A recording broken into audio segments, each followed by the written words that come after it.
اعوذ باللہ من الشیطان الرجیم بسم اللہ الرحمن الرحیم اللہم صلی علی سیدنا و مولانا محمد و علی آلہ و اصحابہ وبارک وسلم وصلی علیک۔ ناظرین محترم، احمد نصیر آپ کی خدمت میں حاضر ہے۔ آج ہمارے ساتھ ایک ایسی منفرد شخصیت براجمان ہے کہ جن کے بارے میں جتنا کہا جائے کم ہے، لیکن انہوں نے کبھی اپنے بارے میں خود کچھ کہا ہی نہیں۔ نوجوانوں کے انتہائی پسندیدہ، انہوں نے نہ کبھی خود کو عالم دین کہا، نہ کبھی خود کو مفتی اعظم پاکستان کہا۔ ان کا تعارف میں اس طریقے سے کراؤں گا، بہت سارے ملاؤں پر ہے ان کے سوالوں کا قرضہ۔ موجود ہیں ہمارے ساتھ انجینئر محمد علی مرزا۔ السلام علیکم۔ جی وعلیکم السلام ورحمۃ اللہ وبرکاتہ۔ ولا حول ولا قوۃ الا باللہ۔ اللہم صلی علی محمد وعلی آل محمد۔ احمد بھائی، اللہ تعالیٰ آپ کے حسن ظن کی لاج رکھے۔ اللہ کا نام لے کے شروع کریں جی۔ آپ کے جو بھی سوالات ہیں انشاءاللہ ہم کوشش کریں گے کہ بہت شکریہ، آپ کا طبیعت ٹھیک ہے آپ کی؟ جی الحمدللہ الحمدللہ۔ آپ مجھے یہ بتائیے کہ یہاں بہت سارے لوگوں کو ذرا سی چار باتیں آ جائیں تو وہ خود کو عالم کہنا شروع کر دیتے ہیں، مفتی اعظم پاکستان کہنا شروع کر دیتے ہیں۔ آپ نوجوانوں کو بہت موٹیویٹ کرتے ہیں، بہت سکھاتے ہیں، پڑھاتے ہیں، مگر آپ خود کو محمد علی مرزا کہتے ہیں، کیا وجہ؟ آپ علامہ کیوں نہیں لگاتے اپنے نام کے ساتھ؟ علامہ لگانے کا فائدہ نہیں ہے، اس کی وجہ یہ کہ اس وقت اس ماڈرن دور کے اندر اب کوئی ایز سچ اتنی عزت والی ڈگری یہ رہ نہیں گئی ہے، مفتی یا علامہ یا مولوی کہ لگایا جائے۔ یہ تو ایک ویسے میں نے تفنن کے طور پر بات کی۔ ایکچوئل بات تو یہ ہے کہ پاکستان میں وہ لوگ اپنے ساتھ یہ ڈگری لگا سکتے ہیں جو اتھرائز ہیں۔ یہ ڈگری کی کوالیفیکیشن جو مدارس سے حاصل کی جاتی ہے وہ لوگ اپنے ساتھ لکھتے ہیں۔ اہل سنت کے ہاں مولوی، مفتی، مولانا لکھا جاتا ہے، اہل تشیع کے ہاں آیت اللہ لکھا جاتا ہے۔ اور باقی یہ حقیقت بات ہے کہ ہر دوسرے بندے نے اپنے ساتھ مفتی اعظم لگایا ہوا ہے، اور اس کے ماننے والے اس طرح کے ٹائٹل دے کے ان کی شخصیت کو اونچا کرنے کی کوشش کرتے ہیں۔ میرا خیال ہے کوئی بھی شخصیت اپنے کام کی وجہ سے، اپنے کردار کی وجہ سے، اپنی علمی کنٹریبیوشن کی وجہ سے اونچی ہو سکتی ہے۔ اس طرح ناموں کے پیچھے اتنی دمیں لگانے سے استاد العلماء اور شیخ القرآن، شیخ الحدیث یہ سب کچھ لکھتے ہیں۔ پتہ نہیں کتنا حوصلہ ہے۔ میں تو اس چیز میں آر محسوس کرتا ہوں کہ کوئی شخص اپنے نام کے ساتھ اس طرح کے القابات لگائے۔ ایون لوگ اپنے ساتھ حاجی بھی لکھ دیتے ہیں۔ ہاں، تو یہ عوام الناس کے اندر بھی یہ بیماری ریکگنیشن کی پائی جاتی ہے۔ تو جو میں تھا میں نے وہ لکھ لیا۔ محمد علی مرزا میرا نام ہے، اور انجینئرنگ میری فیلڈ ہے، میکینیکل انجینئرنگ میں میں نے ڈگری کی ہے، تو اس کی وجہ سے میں نے انجینئر محمد علی مرزا جو بنتا تھا وہی ساتھ لکھ کے لگایا۔ باقی جو ہم دین کی خدمت کر رہے ہیں وہ ہر مسلمان کی بیسک رسپانسبلٹی ہے، اور وہ کسی عالم کے ذمہ نہیں ہے کہ اس نے صرف رسول اللہ کی مبارک دعوت صلی اللہ علیہ وآلہ وسلم پہنچانی ہے، بلکہ قرآن میں اللہ تعالیٰ نے فرمایا کنتم خیر امۃ اخرجت للناس تأمرون بالمعروف وتنہون عن المنکر۔ تم بہترین امت ہو جو لوگوں کے نفع کے لیے نکالے گئے، لوگوں کو نیکی کا حکم دیتے ہو اور برائی سے روکتے ہو، اور اللہ پر ایمان رکھتے ہو جیسا کہ ایمان لانے کا حق ہے۔ تو یہ ہر شخص کی ذمہ داری ہے کہ وہ اپنے محبوب صلی اللہ علیہ وآلہ وسلم کی مبارک دعوت ان کی امت تک پہنچائے۔ اسی وجہ سے اس امت کا مرتبہ ہے، یعنی اس امت کا مرتبہ صرف رسول اللہ کی نسبت کی وجہ سے نہیں ہے، بلکہ نبی الاسلام کی جو ایک کوالٹی ہے ختم نبوت، کہ آپ کے بعد کوئی پیغمبر نہیں آئے گا، جس کی برکت سے اس امت کو نبیوں والا کام شفٹ ہوا۔ چونکہ کام بہت بڑا تھا اس لیے امت کا مرتبہ بڑھ گیا، کوئی شک نہیں۔ اگر یہ کام شفٹ نہ ہوتا تو ہم بھی اگلی امتوں کی طرح ایک امت ہی ہوتے۔ ہمیں نبی الاسلام نے یہاں تک فرمایا بلغوا عنی ولو آیہ، صحیح بخاری کے اندر، کہ پہنچا دو میری طرف سے خواہ تمہیں ایک آیت ہی آتی ہو۔ حتیٰ کہ صحیح بخاری میں یہاں تک آیا کہ شیطان نے انسانی شکل میں آ کے آیت الکرسی کا وظیفہ بتایا سیدنا ابو ہریرہ کو، تو نبی الاسلام نے فرمایا کہ 3 دن سے جو انسانی شکل میں تیرا مہمان تھا وہ شیطان تھا، لیکن اس نے بات سچی کی ہے کہ جو آیت الکرسی پڑھ کے رات کو سو جائے، صبح تک ایک فرشتہ اس کی حفاظت کے اوپر مامور ہو جاتا ہے۔ تو ہم نے سچی بات کی تصدیق بھی کرنی ہے، اور جو حق بات پتہ چلے ہم نے لوگوں تک پہنچانا بھی ہے۔ اس کے لیے کسی ڈگری کی ضرورت نہیں ہے۔ جامعہ ترمذی میں حدیث موجود ہے، اس کو سپورٹو ابن عباس کا قول ہے کہ حکمت مومن کی گمشدہ میراث ہے، جہاں سے بھی ملے حاصل کر لو۔ یہ آپ کسی کافر سے بھی حاصل کر سکتے ہیں، کسی مسلمان سے بھی، اور جب آپ کو یہ علم آ جائے اس کے بعد اس کو پھیلانا یہ آپ کی رسپانسبلٹی ہے۔ اور اس میں تو میں یہاں تک مثال دیتا ہوں کہ اگر کوئی پرائمری اسکول کا بچہ آپ کو آ کے یہ بتائے کہ سورۃ البقرہ کی آیت نمبر 279 میں لکھا ہے کہ جو سود کھاتا ہے اللہ اور اس کے رسول عز و جل و صلی اللہ علیہ وآلہ وسلم کا اعلان جنگ ہے اس کے خلاف، تو ہم اس کی ڈگری نہیں چیک کریں گے بلکہ یہ دیکھیں گے کہ اس کا ریفرنس ٹھیک ہے تو ہم اس کی بات قبول کر لیں گے۔ کوئی غیر مسلم بھی آ کے بات کرے نا، ہمیں ہماری کسی کتاب کا حوالہ دے تو ہم کتاب کو پرائورٹی دیتے ہوئے، اس کو اپنے نبی کی بات سمجھتے ہوئے، اپنے رب کی بات سمجھتے ہوئے قبول کریں گے، بجائے اس کے کہ ہم پرابلم اینڈ کے اوپر کھڑے ہوں۔ ہمیں سولوشن اینڈ پہ کھڑا ہونا چاہیے۔ بالکل صحیح ہے۔ آپ نے ظاہر اپنی گفتگو میں فرمایا کہ شیطان نے سیدنا ابو ہریرہ سے، چونکہ آقا نے فرمایا کہ تھا تو وہ شیطان لیکن بات ٹھیک کر گیا۔ شیطان بات ٹھیک بھی کر جاتے؟ کر سکتا ہے ٹھیک، جب اس کی جان کے اوپر بنی پڑی ہو۔ بیسیکلی سیدنا ابو ہریرہ نے اسے پکڑ لیا تھا جب وہ انسانی شکل میں آیا تھا، تو اس نے یہ ایک مدنی رشوت دی تھی کہ مجھے آج چھوڑ دو، اس کے بدلے میں تمہیں ایک وظیفہ بتاتا ہوں۔ تو بیسیکلی اس نے اپنی جان چھڑانے کے لیے، ایک بڑا فساد مچانے کے لیے ایک چھوٹی سی نیکی کر لی۔ یہاں پہ بھی آپ دیکھیں نا، جھوٹ اور سچ کو ملا کے پیش کرنا، شیطنت اسی کا تو نام ہے نا، کہ آپ کوئی اچھی بات کرتے ہیں ساتھ اس کے غلط بات بھی مکس کر دیتے ہیں۔ اور بخاری مسلم میں تو ہے کہ شیاطین جو ہیں وہ فرشتوں سے بعض اوقات گفتگو اچک لیتے ہیں اور اس میں جھوٹ ملا کے نجومیوں کو بتاتے ہیں، اور وہ پبلک میں عام ہو جاتی ہے، لوگوں پہ دھاک بیٹھ جاتی ہے کہ بندہ سچی بات کر رہا ہے، اور کچھ پریڈکشن صحیح بھی ہو جاتی ہیں اور وہ فرشتوں سے انہوں نے چرائی ہوتی ہیں، اور میجارٹی پورشن اس میں جھوٹ ہوتا ہے۔ تو یہاں پہ بھی ہمارے جو کسٹوڈین ہیں دین کے، وہ بھی دیکھیں کچھ باتیں صحیح کرتے ہیں ساتھ پھر ساتھ مکس بھی کر جاتے ہیں، اس کی وجہ سے ان کا جھوٹ والا سودا بھی بک جاتا ہے۔ تو شیطان کے طریقے کے اوپر ہی ہے نا یہ لوگ۔ بالکل۔ اچھا علی بھائی، مجھے بتائیے کہ دور نبوی صلی اللہ علیہ وآلہ وسلم، میرے سیدی میرے مرشدی آقا صلی اللہ علیہ وآلہ وسلم کے دور کی اذان ہماری سماعتوں سے چھو کر نہیں گزری، ہم نے اس اذان کو سنا نہیں۔ ہم اپنی مساجد میں لاؤڈ اسپیکر سے جو اذان سنتے ہیں وہ اذان صحیح ہے؟ جو اہل تشیع و مکتبہ فکر کی جانب سے اذانیں دی جاتی ہیں وہ اذان صحیح ہے؟ اہل تشیع نے جو چیزیں بیچ میں کچھ ایڈ کر لی ہیں نا، یہ کچھ عرصہ پہلے ہی انہوں نے ایڈ کی ہیں۔ اذان وہی ہے جو اہل سنت کے ہاں دی جاتی ہے۔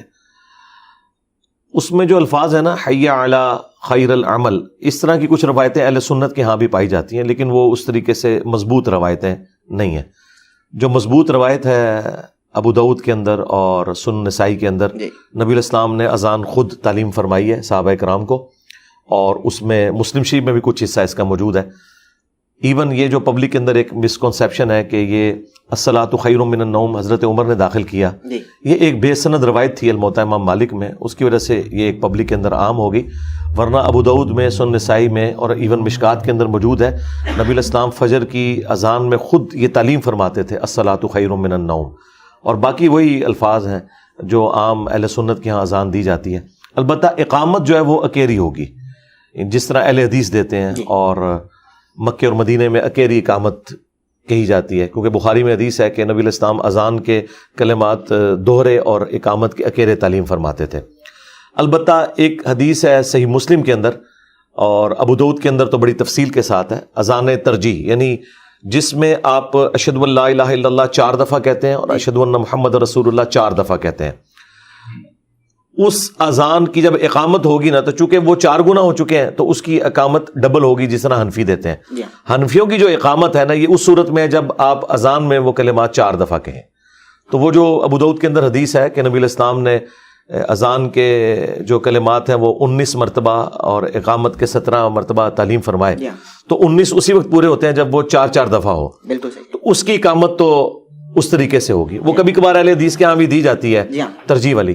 تو اقامت اور اذان کا جو سلسلہ اہل حدیث کے ہاں چل رہا ہے نا، یہی سنت کے مطابق ہے as far as books are concerned.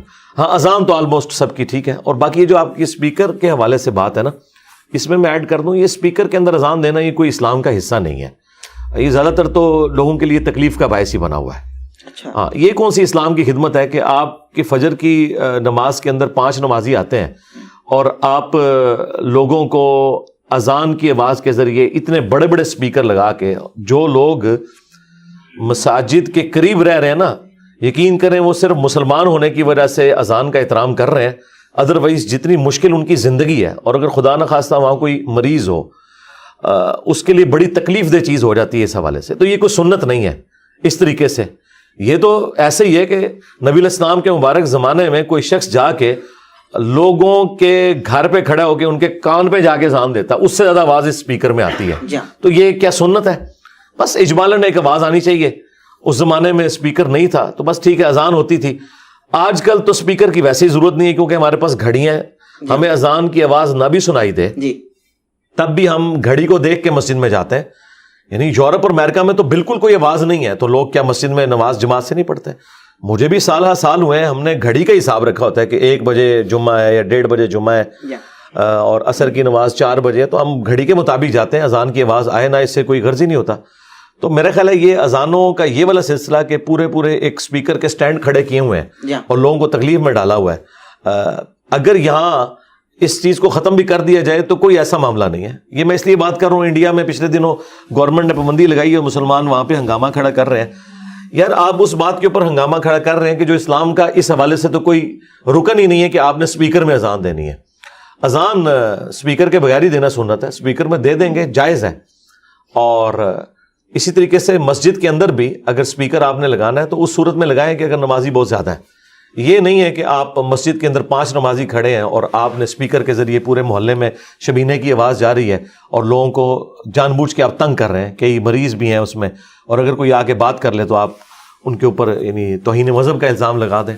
تو میرا خیال ہے جذبات کی بجائے نا عقلاً ان معاملات کو دیکھنا چاہیے. صحیح بخاری میں آتا ہے حضرت عثمان غنی رضی اللہ تعالیٰ عنہ کے دور میں جب مسلمانوں کی آبادی بڑھ گئی اور مسجد میں زیادہ رش ہوتا تھا تو پھر انہوں نے پیرلل میں ایک اذان بازار میں شروع کروائی. اسپیکر تو نہیں تھا, جو انہوں نے مسجد میں 2 اذانیں شروع کر دی ہیں بالکل غلط ہے. اذان پیرلل میں ایک ہوگی, ایک مسجد میں ایک بازار میں, تاکہ ان تک آواز پہنچ جائے. اس کا آج کل ایک ماڈرن طریقہ اسپیکر کے ذریعے. اس طرح کی کوئی ضرورت ہے تو وہ آپ ضرور کریں, ادروائز اسپیکر کو اس کام کے لیے استعمال کرنا. اور پھر اس میں اللہ کا شکر ہے پاکستان میں تو پابندی لگ گئی ہے اب یہ خطبات کے اوپر, ورنہ تو یہ سٹوریاں کہانیاں ایک دوسرے فرقوں کو کافر ڈکلیئر کرنا یہ کچھ اسپیکر کے اندر ہوتا تھا. اب گورنمنٹ نے پابند کیا کہ آپ نے صرف عربی خطبہ دینا ہے, جیسے ہی اردو تقریر شروع ہوتی ہے وہ اسپیکر کو آف کر دیتے ہیں. اللہ کا شکر ہے میں تو بڑا خوش ہوں اس حوالے سے.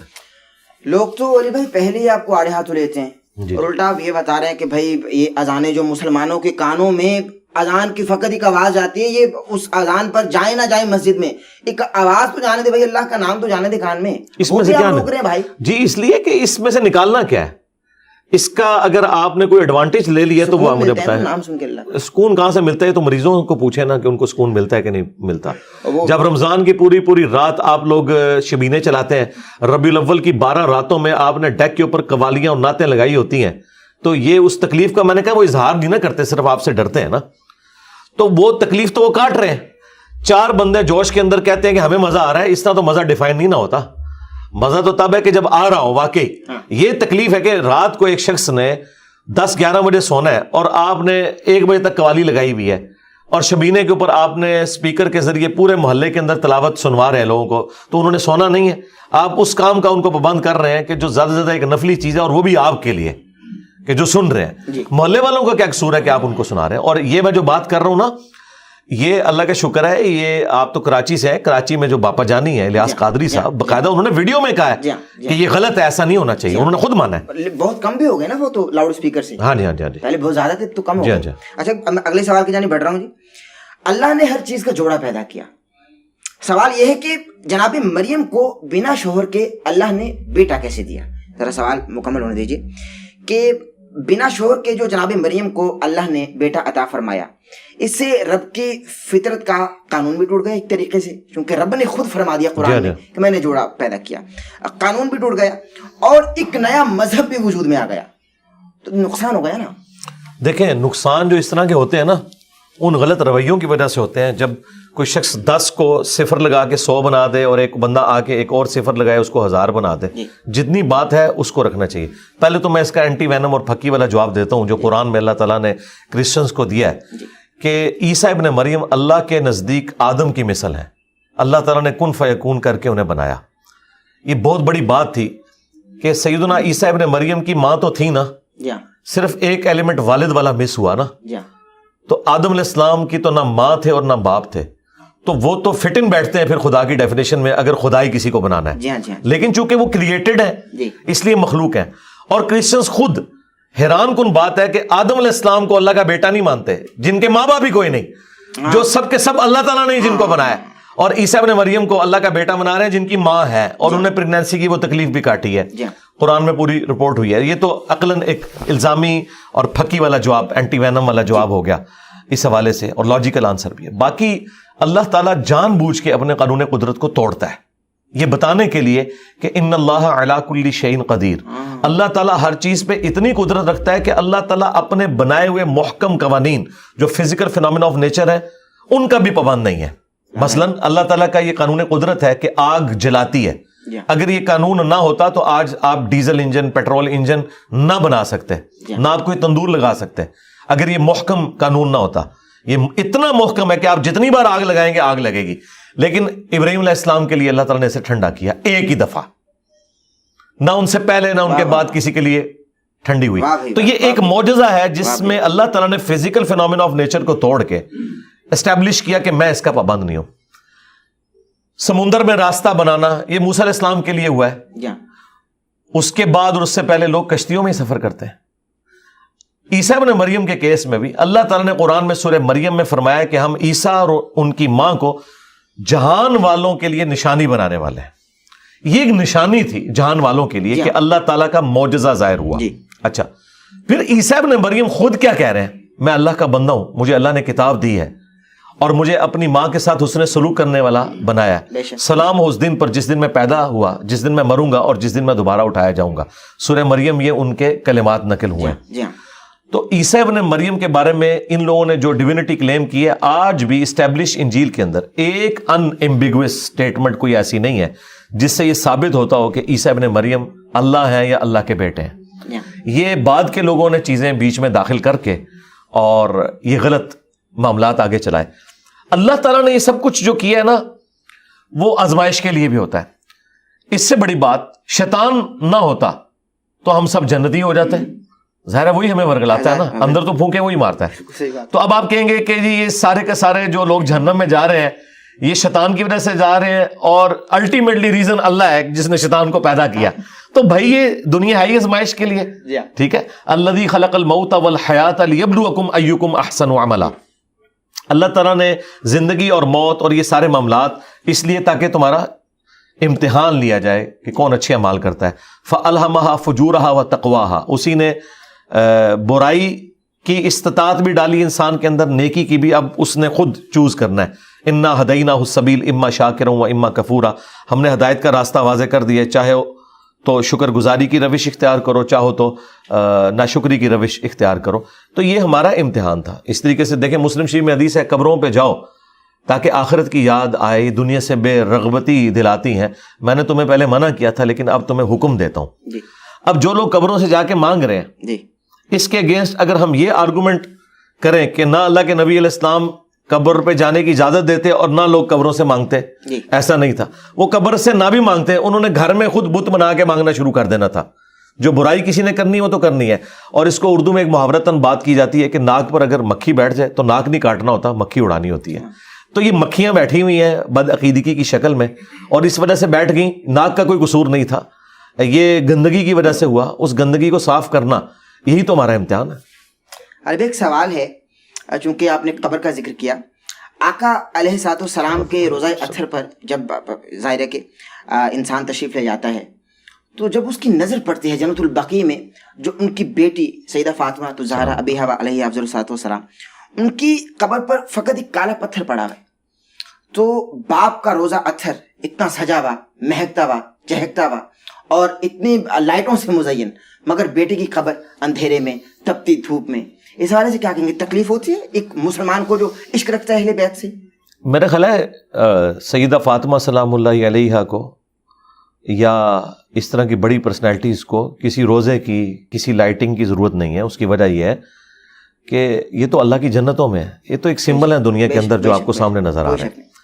اصل چیز دیکھنے کی یہ ہے کہ نبی الاسلام کی تعلیمات کیا ہیں. ان کو تو ہم بعد میں ڈسکس کرتے ہیں. آلموسٹ 1 لاکھ سے زیادہ انبیاء اکرام دنیا میں آئے ہیں، ان کے مزارات کدھر ہیں؟ ایون ان کے تو نام بھی ہمیں نہیں پتا. قرآن میں صرف 25 انبیاء کے نام آئے ہیں. تو وہ سب کے سب لوگ گمنامی میں مر گئے، ان کے نام بھی نہیں، ان کا تعارف بھی نہیں. اللہ کے حضور تو کامیاب ہوئے. لہٰذا کسی کا مزار بن جانا، وہاں کمکموں کا لگ جانا یا وہاں پر لوگوں کا رش ہونا، یہ ان کی بزرگی کی دلیل نہیں ہے. وہ اللہ کے حضور جو ہیں وہ اللہ کی جنتوں میں ہیں.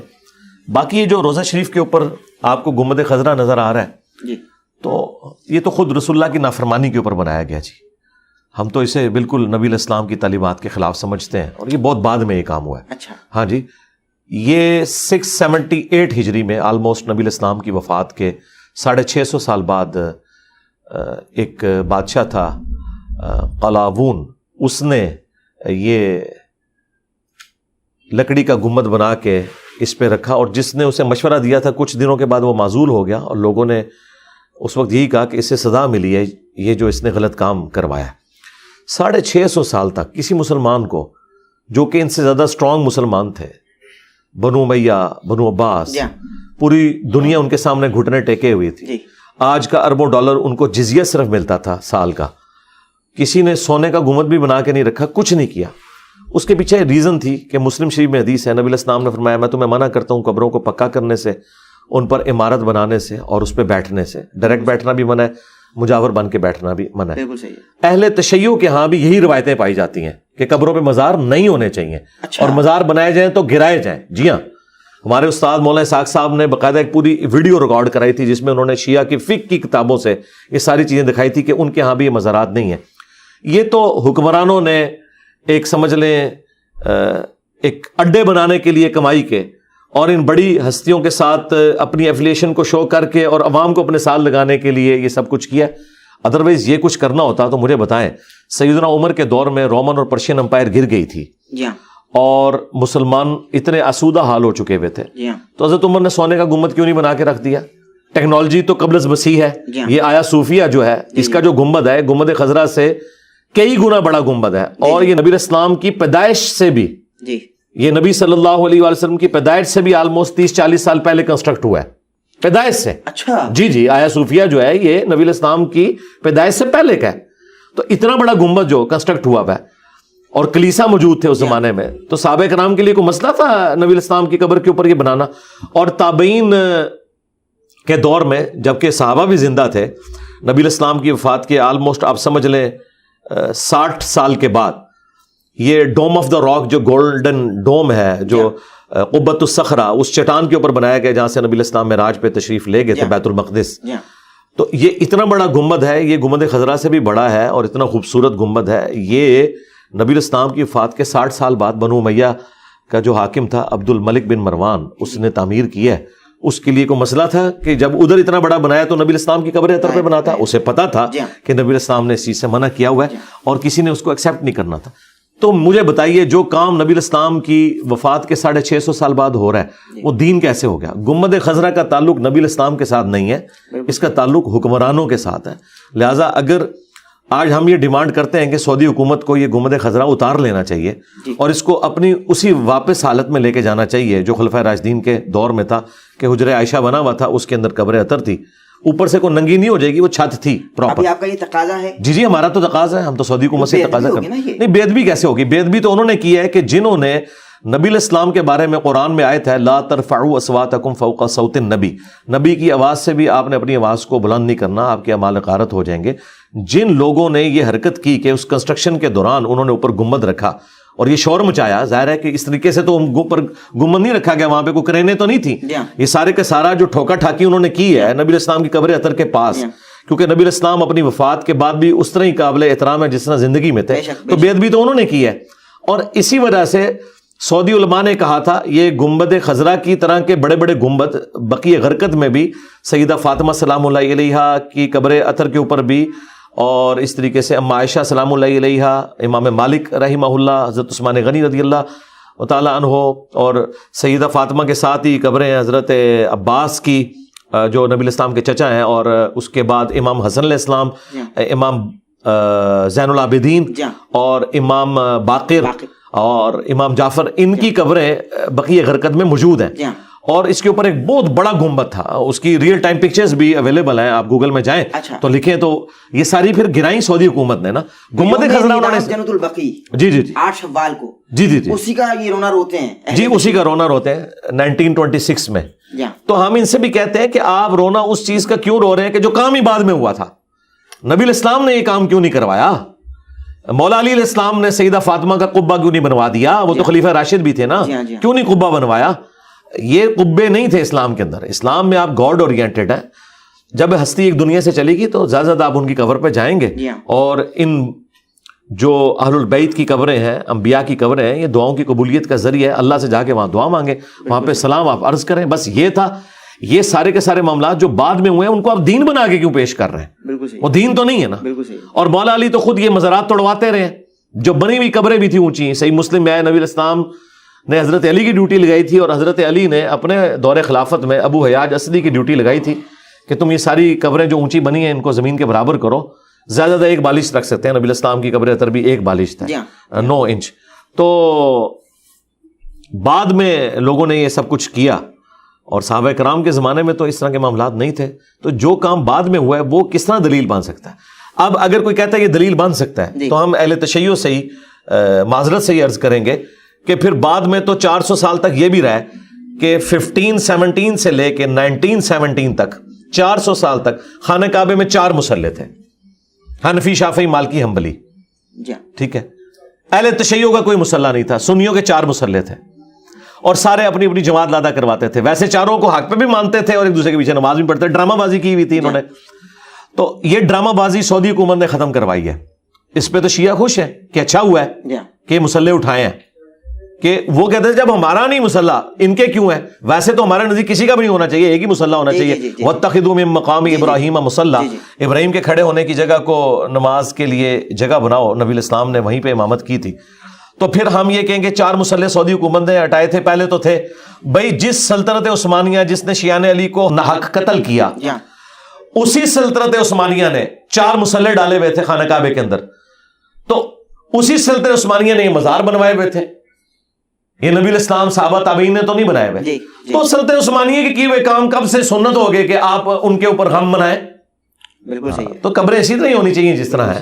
آپ نے فرمایا کہ اپنی آوازیں بھی نبی کی آوازوں سے بلند نہ کریں, اور انہوں نے یہ خود سے گنبد بنا دیے, بےدبی کی آپ کے بقول, اور آپ نے یہ تقاضا بھی کیا کہ بھائی ان کو اٹھا دیا جائے, منہدم کر دیا جائے. منہدم نہیں, اتار لیا جائے, کرین ہے. نہیں, اٹھانے سے پتہ کیا ہوتا ہے, یہ اتنے ظالم ہے کہ جب ہم یہ بات کرتے ہیں نا تو یہ کہتے ہیں روزہ شریف کو مٹا دو. جی, اس طرح تو نہیں بات ہو. روزہ شریف کی تو بات ہی نہیں ہو رہی. روزہ شریف تو دعاؤں کی قبولیت کی جگہ ہے, وہ اس پلانٹ ارتھ پہ افضل ترین جگہ ہے, وہ اس دنیا کا حصہ ہی نہیں ہے, وہ تو جنت کا ٹکڑا ہے, ریاض الجنہ ہے. بخاری مسلم میں حدیث ہے کہ میرے گھر سے لے کر میرے ممبر تک جنت کے ٹکڑوں میں سے ایک ٹکڑا ہے. وہ نبی صلی اللہ علیہ وسلم کی قبر اطہر, سیدنا ابوبکر عمر کی قبریں رضی اللہ عنہما علیہم السلام, وہ جنت کے ٹکڑے میں ہیں, اور اس پہ حاضری دینا صحابہ کرام کی سنت ہے. السلام علیکہ یا رسول اللہ, السلام علیکہ یا ابا بکر, السلام علیکہ یا عمر. یہ جا کے صحابہ کرام پڑھا کرتے تھے. وہ ساری چیزیں اپنی جگہ ہیں. اس کو آپ یوں سمجھیں جس طرح ہم کرسچن سے یہ ڈیمانڈ کرتے ہیں کہ آپ جیزس کرائسٹ کو خدا کا بیٹا نہ کہیں, تو وہ اس کو جیزس کرائسٹ کی توہین سمجھتے ہیں. جبکہ قرآن تو اس سے بھی ایک سٹیپ آگے جا رہا ہے کہ عیسیٰ نہ تمہارے نفع کے مالک ہے نہ نقصان کے. عیسیٰ ان کی ماں روٹی کھانے کے محتاج تھے. اللہ ارادہ کرے عیسیٰ کو, ان کی ماں کو اور ساری مخلوقات کو تباہ کر دے, اللہ کا کوئی کیا بگاڑ لے گا. اب یہ تینوں سورۃ المائدہ کی آیات ہیں جو میں نے کوٹ کی ہیں. کیا ان آیات کو ہم جیزس کرائسٹ کی توہین سمجھیں گے؟ نہیں. توحید اسٹیبلش کرنے کے لیے آپ کو یہ کہنا پڑے گا. اس طریقے سے سنت کو اسٹیبلش کرنے کے لیے جب ہم یہ بات کرتے ہیں کہ جو کام رسول اللہ کی نافرمانی کے اوپر ہوا ہے, اس کو جذباتی طور پر یہ کیوں ہینڈل کرتے ہیں؟ کل کو اگر کوئی جذباتی طور پر یہ ہینڈل کرے کہ جی قرآن سے میں آیت نکال دوں گا کہ عیسیٰ روٹی کھانے کے محتاج تھے, پھر تو روٹی افضل ہوگی عیسیٰ سے, تو وہ تو کافر ہی ہو جائے گا نا. میں قرآن سے آیت نکال دوں گا کہ عیسیٰ اور ان کی ماں تمہارے نفع نقصان کے مالک نہیں ہے, عیسیٰ علیہ السلام کے بارے میں اتنے توہین آمیز کلمات ہیں, نعوذ باللہ, یا اللہ ارادہ کرے عیسیٰ اور اس کی ماں کو ہلاک کر دے, تو یہ تو بڑی توہین ہوئی ہے. تو توہین نہیں ہوئی ہے. توحید اسٹیبلش کرنے کے لیے جب نبیوں کو لوگ اللہ کے مقابلے پر کھڑا کرتے ہیں نا, پھر اللہ تعالیٰ اپنی توحید کو اسٹیبلش کرنے کے لیے ایسے جملے بولتا ہے تاکہ توحید اسٹیبلش ہو. جس طرح حضرت ابوبکر صدیق نے دیکھیں کیا فرضی جملہ بولا ہے, من کان یعبد محمدا فإن محمدا قد مات.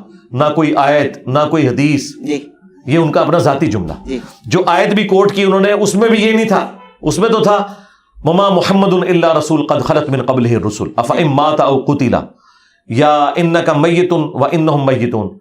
اے نبی تمہیں بھی مرنا ہے, تمہارے مخالفین کو بھی مرنا ہے. محمد تو نہیں تھے مگر ایک رسول, اگر یہ مر جائیں یا قتل ہو جائیں یا وفات کر جائیں یا وصال شریف فرما جائیں, آپ جیسے لوگوں کے نزدیک جو ترجمہ ہے, یا شہید ہو جائیں, تو کیا تم دین سے الٹے قدم پھر جاؤ گے؟ اب اتنی بات تو درست تھی، لیکن اس کے ساتھ ویلیو ایڈیشن کی حضرت ابوبکر نے کہا من کان یعبد محمدا فان محمدا قد مات. صحیح بخاری میں کم از کم 4 جگہ پہ یہ خطبہ ہے. جو تم میں محمد کی عبادت کرتا تھا وہ جان لے کے محمد مر چکے، اور جو اللہ کی عبادت کرتا ہے وہ جان لے کے اللہ کو کبھی موت نہیں آئے گی. اب یہ آیت حدیث تو نہیں تھی، لیکن انہیں پتا تھا کہ جیزس کرائسٹ کو لوگوں نے خدا بنایا تھا، محمد رسول اللہ کو بھی کہیں خدا نہ بنا لے، تو انہوں نے اس کو اسٹیبلش کیا، جو میرے نزدیک یہ ان کا فرضی جملہ کام کر گیا کہ آج ہم کوٹ کر سکتے ہیں. اور یہ انہوں نے جو بولا یہ ڈیڈکٹ کیا بخاری کی اس حدیث سے. دیکھنا میری شان کو اس طرح بلند نہ کرنا جس طرح نصارہ نے حضرت عیسیٰ ابن مریم کو بڑھا دیا تھا. میں اللہ کا بندہ اور اس کا رسول ہوں، مجھے اللہ کا بندہ اور اس کا رسول کہنا. تو لہٰذا کسی پروفٹ کی بظاہر آپ کی نظر میں اگر تنقیص ہو رہی ہے، وہ تنقیص نہیں ہو رہی ہوتی بلکہ وہ توحید اسٹیبلش ہو رہی ہوتی ہے. آپ نے پیغمبر کی طرف جھوٹ منسوب کر دیا ہوتا ہے، اس کو ہمیں وہ گرد کو صاف کرنا پڑتا ہے. یہ پیغمبر پہ جھوٹ ان لوگوں نے باندھا ہے جنہوں نے گنبد خضرا رکھا ہے. بالکل صحیح ہے، یہ جھوٹ انہوں نے باندھا پیغمبر کے اوپر. ورنہ 650 سال تک جتنے مسلمان ہیں وہ گستاخ رسول تھے کہ وہ گنبد نہیں انہوں نے بنایا ہوا، وہ تو ڈرتے تھے. آپ نہ ڈرو گے.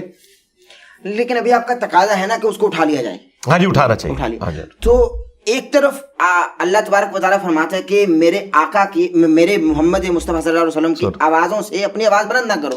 اور پھر دوسرا ہم گھر میں جھانک رہے ہیں، چونکہ اٹھانا پڑے گا تو گھر میں جھانکا جائے گا نا، تو یہ بے ادبی نہیں ہوگی. نہیں جھانکا نہیں جائے گا، اس کے اوپر آلریڈی نا چھت بنی ہوئی ہے. یہ چھت کے اوپر گنبد لا کے رکھا گیا. اگر وہ اٹھائیں گے نا تو جانتے ہیں نا کیا چیز آقا تو جانتے ہیں نا. نہیں اس میں کون سی بے پردگی والا کون سا معاملہ ہو گیا.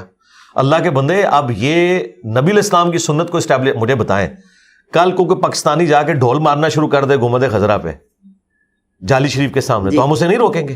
ہم کہیں گے آقا کی مرضی سے ہو رہا ہے. نہیں بجائے گا نا ڈھول. نہیں اگر کوئی بجائے تو پھر اگر نہیں ہوا ہے نا. یزید نے گھوڑے نہیں باندھے مسجد نبی میں 3 دن تک. نہیں دیکھے نا یہ چیز کی بات ہے نا، ہوئی نا. تو بے ادبی کرتے آئے تھے وہ. بے ادبی کر اس کا مطلب ہے بے ادبی ہو سکتی ہے، ہوئی تھی. نہیں آپ نے کہا نا کہ ایسا ہو نہیں سکتا کہ کوئی کرے. اب نہیں ہو سکتا نا. نہیں اب کہاں آیت میں لکھا ہے کہ اب نہیں ہوگا اور بعد میں ہوگا. وہ تو دیکھیں جب تک یزید نے کام نہیں ڈالا تھا اس وقت تک بھی لوگ یہی سمجھتے تھے. مجھے بتائیں وہ زیادہ عاشق رسول تھے یا آپ زیادہ عاشق رسول ہیں؟ انہوں نے کبھی سوچا بھی تھا کہ مسجد نبوی کی یہ توہین ہوگی؟ آج تو ہم بہت دور ہیں نا. جنہوں نے نبی الاسلام کا زمانہ پایا ہوا تھا اور ان کے ماں باپ صحابہ تھے اور وہ ان کی اولادیں تھیں، انہوں نے سوچا تھا ہمارے ساتھ یزید یہ کرے گا تو ہو گیا نا. اس کا مطلب ہے دنیا بقدر ایفرٹ ہے. یہ ہو سکتا ہے کہ کوئی بے ادبی کرے چاہے اس زمانے میں کرے آج. تو میں نے آپ کو اتنی نیچے اتر کے مثال اس لیے دی کہ اگر آج کوئی مسجد نبوی میں گھوڑے باندھے اور مسجد نبوی کو امامت سے محروم کرے تو کیا ہم اسے نہیں روکیں گے؟ غلط کام جو کرے گا اسے روکیں گے کہ یہ آپ غلط کر رہے ہو. تو یہ ہماری رسپانسبلٹی ہے کہ ہم اسے روکیں. آج ہم جب واقعہ حرہ میں یزید کو کنڈیم کرتے ہیں کیوں کرتے ہیں؟ کہ مسجد نبوی کی اس نے توہین کی. تو مسجد نبوی کی توہین صرف یہ نہیں ہے کہ اسے نماز سے محروم کر دیا جائے یا اس میں گھوڑے باندھے جائیں. یہ بھی توہین ہے کہ آپ اس مسجد میں خلاف سنت کام کر رہے ہیں. اسی مسجد نبوی میں جب ممبروں سے سب و شتم ہوتا تھا مولا علی کے اوپر تو کیا وہ ٹھیک ہو رہا تھا؟ یہ ہونا تو نہیں چاہیے تھا نا. مروان وہاں جمعہ پڑھاتا تھا نا، حضرت علی پہ لعنت کرتا تھا نا. ہاں تو پھر آپ کی نظر سے تو نہیں ہونی چاہیے تھی، لیکن وہی ہے نا پریکٹیکلی. تو ہم نہیں روکیں گے. ہم یہ کہیں گے کہ نہیں یہ اللہ کی مرضی سے امام مسجد بن کے بیٹھ گیا جو مرضی بھونکتا رہے، ایسا تو نہیں ہم کریں گے. ہم برائی کو روکیں گے. انہی برائیوں میں سے ایک برائی یہ تھی. لیکن ان کو کوئی بنانے والا ہوتا تھا نا، ان کو کوئی بنانے والا ہوتا تھا تو وہ بن جاتے تھے. اب بنانے والا کون ہوگا؟ چلے یہ تو ایک لادہ سے بحث ہے نا. ہم تو بات کر رہے ہیں غلط ہے. نہیں غلط ہے، لیکن ان کو بنانے والا کوئی نہ کوئی تھا. لیکن اب بنانے والا کون ہوگا؟ کس کو بنانے والا؟ یہ جیسے خرافات اب ظاہر ہے کہ ماضی میں ہوتے رہے ہیں. پاسبل ہے. دیکھیں 1926 سے پہلے تو ساری خرافات چل رہی تھی نا. 1926 میں ہی سعودی حکومت آئی ہے نا. تو مجھے مستقبل کا تو نہیں پتا نا. 1926 سے پہلے تو کسی نے سوچا بھی نہیں تھا کہ 400 سال کی سلطنت عثمانیہ الٹی جائے گی. ہار عروج کو زوال ہے نا. بالکل ٹھیک ہے. بالکل یہاں پہ بھی بخاری مسلم میں موجود ہے قرب قیامت میں ایک کالا حبشی کعبے کی اینٹ سے اینٹ بجا دے گا. قرب قیامت میں یہ ہوگا. بخاری مسلم میں حدیث ہے کہ قیامت اس وقت تک قائم نہیں ہوگی جب تک کہ دوبارہ سے کعبے کے اندر بتوں کی پوجا نہ شروع ہو جائے. اور یہ کام شروع ہوں گے دوبارہ. یہ تو پریڈکشن ہے نبی الاسلام کی. یہ پاسبل ہے. علی بھائی یہاں آنے سے پہلے بہت سارے علماء کرام نے، اور سب سے بڑی بات جن لوگوں کو اس کا زیادہ خدشہ ہے ان کے لیے تو ہو چکا. نجدی حکومت کا آنا ہی ان کے اوپر بہت بڑی لعنت پڑ گئی ہے. وہ تو کہتے ہیں ان کے پیچھے نماز نہیں ہوتی. تو میں آپ کے کیمرے کی وساطت سے کہہ رہا ہوں کہ جو لوگ اہل حدیث یا نجدیوں کو غلط کہتے ہیں ان کی تو راتوں کی نیندیں حرام ہو جانی چاہیے. اور میں کہتا ہوں وہ شیشے میں اپنی شکل دیکھ کے اپنے اوپر لعنت بھیجیں کہ پچھلے 100 سال سے مسجد نبوی اور بیت اللہ کا امام وہ ہے کہ وہابی نجدی ہے. تو اللہ کے بندو ڈوب مرو کہ تم 5 وقت جس طرف رک کر کے نماز پڑھ رہے ہو وہاں پہ گستاخوں کا قبضہ ہے. تو آپ کہہ رہے ہیں یہ ہو نہیں سکتا, ہو گیا ہوا ہے, گستاخوں نے قبضہ کر لیا ہے. میجورٹی تو یہی کہتی ہے نا, مجھے آپ چھوڑ دیں. جن کا یہ تقاضا ہے نا, یہ کیسے ہو گیا کہ حضور کے ساتھ یہ گستاخی ہو جائے کہ گنبد خضرا لا کے رکھا گیا, اور اس سے بڑی گستاخی ہو گئی ہے کہ حضور کے مصلی پہ نزدیک کھڑے ہو گئے. کتنی بڑی میں نے دیکھے پھکی دی ہے, پھکی پلانٹ ارتھ سے باہر جاتا ہے یہ پلانٹ ارتھ سے باہر گیا, بہت بڑی پھکی آپ نے دی. لیکن یہاں ذرا سی کوئی بے ادبی کر جائے اس کو راتوں رات مار دیتے ہیں. عاشقان مصطفیٰ کا جتھا ادھر آتے بھائی تو مار دیتے ہیں. تو اب کے دور میں اگر کسی عاشقین کے جتھے کے سامنے ایسا کچھ ہو جائے قتل کر دیں گے اس کو فوری طور پر. نہیں, عاشقین کے سامنے یہ ہو رہا ہے سرکار, سارے عاشقین جا رہے ہیں وہاں ان کے ڈنگ نکلے ہوتے ہیں. آج تک مسجد نبوی کے امام پہ کسی عاشق رسول نے حملہ کیا ہے چھری کے ساتھ بھی؟ کیوں کرے گا؟ نہیں تو عاشق رسول ہے نا, یہاں تو چڑھ دوڑتے ہیں نا لوگوں کے اوپر. تو وہاں جو گستاخ امام ان کی نظر میں کھڑے ہیں تو ان کے اوپر کیوں نہیں چڑھتے؟ میں یہ نہیں کہہ رہا کہ چڑھے, ان کو پتا ہے کہ وہ لائف ٹائم ان پریزن ہوں گے, ٹھیک ہے نا. اور وہ عاشقان رسول جن کو بڑے نعرے مارنے کا شوق تھا پولیٹیکل چکر میں, وہ آپ کو پتا پکڑ کے انہوں نے جیل میں ان کو ڈال دیا, ٹھیک ہے نا. تو انہیں پتا ہے وہاں پہ سزا ملے گی. یہاں ان کو پتا ہوتا ہے کہ ہمیں سزا نہیں ملے گی, ہمارا مزار بنے گا اور ہماری آنے والی نسلیں تر جائیں گی, اس لیے یہاں عاشق رسول پیدا ہوتے ہیں. وہاں اللہ کے فضل سے نہ یورپ میں, نہ امریکہ میں, نہ سعودیہ میں کبھی کوئی عاشق رسول نہیں پیدا ہوگا انورٹڈ کاماز میں, یعنی جاہل عاشق رسول جو اس قسم کی ایکٹیویٹیز کو پرفارم کرے, اس لیے کہ وہاں قانون کی حکمرانی ہے. یہاں قانون کی حکمرانی نہیں, اس لیے یہ سارے آپ کو دندناتے ہوئے نظر آ رہے ہیں یہاں پہ. لیکن آپ عشق کے تو حامی ہیں نا؟ نہیں, اس عشق رسول کو تو ہم مانتے نہیں ہیں, تو جہالت ہے. لیکن عشق کے تو حامی ہیں نا آپ. ہاں جی, عشق رسول تو وہ ہے نا. عشق رسول کا تقاضا یہ ہے کہ گنبد خضرا وہاں سے ہٹانا چاہیے, نبی الاسلام کی نافرمانی پہ بنایا گیا ہے. فرمان یہ ہے کہ قبروں پہ عمارت بنانے سے تمہیں منع کرتا ہوں. نبی الاسلام کے اس حکم کو اسٹیبلش کرنا چاہیے, اور عشق رسول ہمیں پہلے پاکستان سے شروع کرنا چاہیے. یہاں جتنے مزار ہیں نا ان کے اوپر سے عمارتیں ہٹانی چاہیے. میں قطع کروں گا, معذرت چاہتا ہوں. بالکل صحیح, آپ کا موقف ظاہر ہے کہ عوام سن رہے, اس سے پہلے بھی لوگوں نے سن رکھا ہے. آپ کے ایک کلپ میں آپ ہی نے فرمایا آقا علیہ الصلوۃ والسلام کی حدیث کے کسی کا دل دکھانا آپ کے سارے اعمال ضائع کر دیتے ہیں. آپ نے فرمایا, چونکہ آقا نے فرمایا, آپ کوٹ کر رہے تھے کہ سارے اعمال ضائع کر دیتے. آپ کی ان باتوں سے کروڑوں ناظرین کی دل آزاری ہو رہی ہے, آپ دل دکھا رہے ہیں غائبانہ طور پر, تو کیا آپ پر یہ شرائط لاگو نہیں ہوں گی؟ آپ کی پکڑ نہیں ہوگی؟ دل دکھایا جا رہا ہے, آن لائن دل دکھایا جا رہا ہے. پہلے عالم آن لائن ہوتا تھا, اب آن لائن دل دکھایا جا رہا ہے بھائی. ہاں جی, تو کیا آپ کو شرائط لاگو؟ ہاں جی, اس میں یہ ہے کہ دیکھیں, ہم نے تو اس شخص کا دل نہیں دکھانا جس کی قبر مدینے میں ہے صلی اللہ علیہ وآلہ وسلم. تو نبی صلی اللہ علیہ وآلہ وسلم کی نافرمانی میں جو کام ہو رہے ہیں ان کی تو ہم نے مخالفت کرنی ہے, کیونکہ قرآن میں نبی کی آواز سے بھی آواز کو بلند نہیں کرنا, یہ تو چھوٹی چیز ہے. نبی کے فرمان سے اگر کوئی اپنی بات کو بلند کر دے تو ہم کیا اسے مسلمان سمجھیں گے؟ ایک یہ کہ نبی اسلام کے ساتھ گفتگو کرتے ہوئے نیچرلی آواز بلند ہو گئی, اس پہ اللہ کا اتنا غصہ ہے. اور ایک ہے نبی آپ کو کہیں کہ یہ کام آپ نے نہیں کرنا, اور نہ صرف آپ کریں بلکہ آپ اس کے دفاع کے لیے کھڑے ہو جائیں, تو ایسا شخص تو مسلمان کہلانے کا حقدار بھی نہیں ہے. تو یہ مسلم شریف میں حدیث میں نے امام مسلم سے گن پوائنٹ پہ داخل نہیں کروائی ہے. نبی الاسلام کا فرمان کہ قبروں پہ عمارتیں مت بناؤ, اور مسلم شریف میں ہے کہ مولا علی نے اونچی قبریں توڑوائیں, اور یہ ظالم ایسے جھوٹے ہیں, یہ کہتے ہیں وہ کافروں کی قبریں تھی. مسلم شریف میں عبادہ ابن صامت کی حدیث موجود ہے کہ رومن امپائر کی جنگ کے دوران روڈس نامی جگہ, آج بھی ایک روڈس شہر ہے, وہاں پہ ان کا ساتھی جب فوت ہوا صحابی, انہوں نے قبر اس کی زمین کے برابر بنوائی یا ایک بالشت اونچی, اور کہا کہ نبی الاسلام اس سے اونچی ہمیں قبر نہیں بنانے دیتے تھے. تو مسلمانوں کی قبروں کا ذکر موجود ہے. تو اب مجھے بتائیں, اگر مسلمانوں کی قبریں اس طریقے سے اونچی قبریں نیچی کروائی جائیں اور تصویریں مٹائی جائیں اور مزارات توڑوائے جائیں, تو یہ تو نبی الاسلام کے فرمان کو اسٹیبلش کرنا ہے. اگر اسی کی وجہ سے کسی شیطان کا دل دکھتا ہے, میں تو آپ کی بات کے ساتھ ایگری نہیں کرتا کہ کروڑوں مسلمانوں کا دل دکھے گا, کیونکہ یہ بڑا خطرناک معاملہ ہو جائے گا کہ نبی الاسلام کے حکم کو پورا کرتے ہوئے اگر کسی کا دل دکھ رہا ہے تو وہ کافر ہی ہوگا, مسلمان نہیں ہوگا. صرف اسی معاملے نہیں نا, بہت ساری باتیں کہہ جاتے ہیں نا. وہ ٹھیک, ابھی تو صرف جو یہ بات ہو رہی ہے نا اس کو ڈسکس کریں کہ آپ جن کو مسلمان سمجھ رہے ہیں, میرا خیال ہے آپ نے ان کا ایمان سٹیک پہ لگا دیا ہے, کیونکہ جو نبی کے فرمان کو اسٹیبلش کرنے کی وجہ سے کسی کا دل دکھے وہ تو خود ہی مسلمان نہیں ہے. تو سب سے پہلے تو ہم اسے مسلمان کریں گے, اسے نبی الاسلام کے حکم کا پابند کریں گے. تو ہم نے یہ نہیں دیکھنا کہ لوگ کیا سوچتے ہیں, ہم نے یہ دیکھنا ہے کہ نبی صلی اللہ علیہ وآلہ وسلم نے کیا فرمایا. آپ دیکھیں صحیح بخاری میں حضرت عمر نے منکرین زکوٰۃ کے خلاف قتال کرنے سے منع کیا, انہوں نے کہا کلمہ تو پڑھ رہے ہیں, نماز پڑھ رہے ہیں, صرف زکوٰۃ کے مسئلے میں اختلاف ہے نا. تو حضرت ابوبکر نے کیا کہا کہ جو نبی علیہ السلام کے دور میں ایک رسی بھی دیتا تھا نہیں دے گا, میں اس کے خلاف قتال کروں گا, کیونکہ جس طرح نماز اللہ کا حق ہے نا, اس طرح زکوٰۃ بھی اللہ کا حق ہے دولت میں. تو حضرت عمر فاروق رضی اللہ تعالیٰ عنہ کے مشورے کو حضرت ابوبکر نے ریجیکٹ کیا, اور حضرت عمر کے الفاظ ہیں اللہ نے ابوبکر کا سینہ کھول دیا کہ انہیں وہ بات سمجھ آ گئی جو ہمیں نہیں آئی تھی. تو بھائی اگر حضرت عمر کو ایک بات سمجھ نہیں آئی اور کئی صحابہ کو سمجھ نہیں آئی جو اکیلے ابوبکر کو سمجھ آئی ہوئی تھی, تو آج بھی ہو سکتا ہے کہ مجھے کوئی ایسی بات سمجھ آئی ہے جو آپ کو بھی سمجھ آ رہی ہے کہ نبی علیہ السلام نے فرمایا کہ قبروں پہ مارتے ہیں, نہیں بنانی.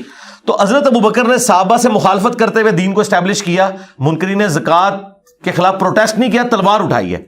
ہم تلوار نہیں اٹھا رہے ان مزار والوں کے خلاف, ہم صرف ان کو علمی طور پہ کہہ رہے ہیں کہ یہ جو تم نے نافرمانی کے اڈے قائم کیے ہیں نبی علیہ السلام کی مخالفت کے اوپر, یہاں پہ جتنے مزار بزرگوں کے بنائے ہوئے ہیں, یہ فوراً خود گراؤ. بالکل صحیح, ہم نہیں گراتے, تم گراؤ. بالکل صحیح. یہ تمام حق آپ تک کیسے پہنچ گیا؟ یہ بخاری مسلم کی وجہ سے. لوگ کیوں نہیں پڑھتے؟ لوگ دیکھیں, لوگوں کی تو حالت یہ ہے کہ اکثر لوگوں کو تو کلمہ ہی نہیں آتا, نماز نہیں آتی, قرآن ترجمے سے نہیں پڑھا ہوا. اگر تو ہم کوئی اپنی کتاب لکھ کے آپ کے حوالے کریں تو آپ ضرور کہیں کہ یہ آپ کے اوپر کوئی شاعری اتری ہے, جس طرح ان کے بزرگوں کے اوپر, صوفیوں کے اوپر شاعری اترتی تھی اور وہ شاعرانہ کلام پڑھ کے اسے دین بنا کے پیش کرتے تھے.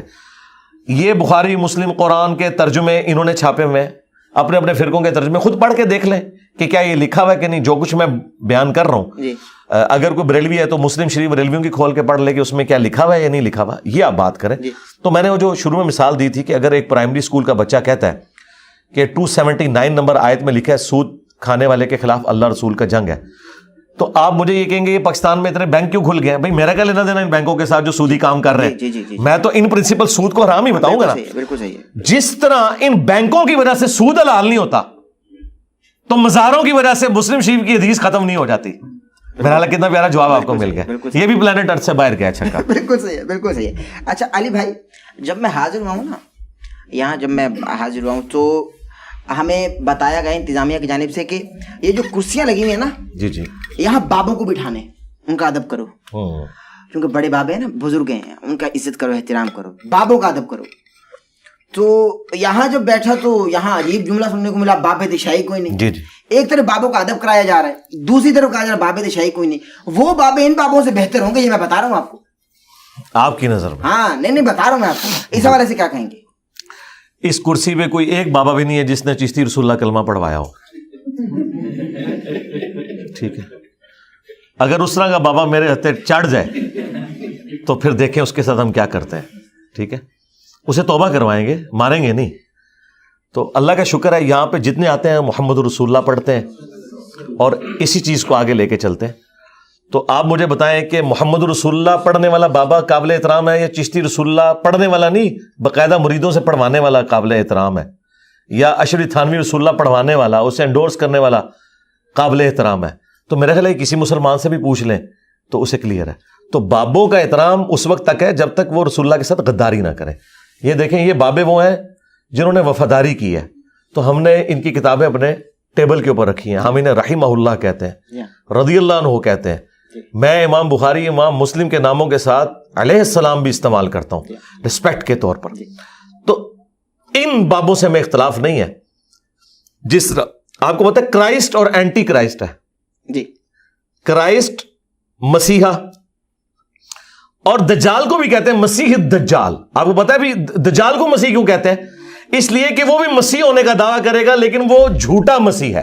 عیسیٰ ابن مریم جو ہیں وہ سچے مسیح ہیں, اور دجال جھوٹا مسیح ہے. دونوں مسیح ہونے کا دعویٰ کر رہے ہیں. تو بابے وہ بھی ہیں جنہوں نے نبی علیہ السلام کی دعوت پہنچائی, امام بخاری, امام مسلم, یہ ہمارے بابے ہیں. اور بابے وہ بھی ہیں جنہوں نے اپنے بابوں کی جھوٹی تعلیمات, گستاخانہ تعلیمات امت تک پہنچائیں اور اسے آج تک ان کے ماننے والے پرنٹ کر رہے ہیں. تو ان بابوں کا تو ہم احترام کر ہی نہیں سکتے, کیونکہ بابوں کا احترام رسول اللہ کی نسبت کی وجہ سے ہے. جو رسول اللہ کے ساتھ غداری کرے اس بابے کا کوئی احترام نہیں. اور پریکٹیکلی اس میرے جملے کے اوپر اجماع امت ہے. کیا بریلوی بابا اشرف علی تھانوی کا احترام کرتے ہیں جس نے 1800 کتابیں لکھی ہیں؟ نہیں, کیونکہ احمد بریلوی نے اسے کافر ڈکلیئر کیا.